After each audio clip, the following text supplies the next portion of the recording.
We used to have it all before the fall, full relationships with one another, one created from the other. We had no shame, there was no fame, we sat the same. We did not judge each other based off who was our mother. So how did we fall from a height that seemed so tall? We began with a mistrust in God, a task that seemed so broad. The serpent had tempted Eve, made her question what she would believe. He told her God was not enough, he was holding back some stuff. She then began to eat the fruit, but there's one thing she did not compute.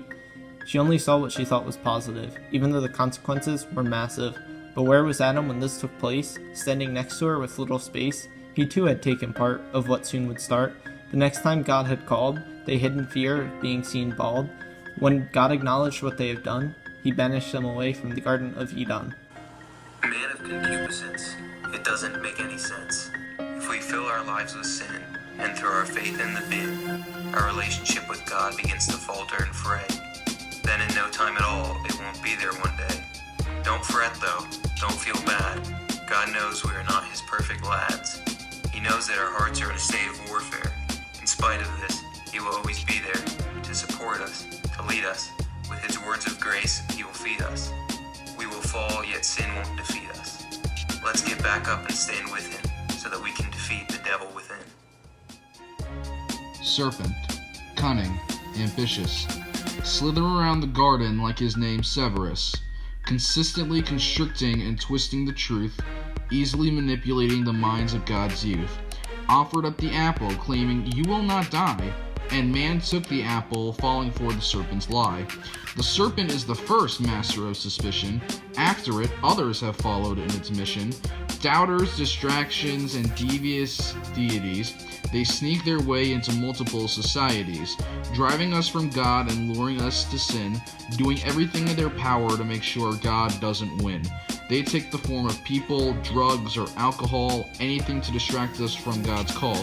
Though these masters of suspicion are plentiful, we have to look to God to keep us sensible, because in the end, God clears all doubt, and his grace can keep all suspicions out.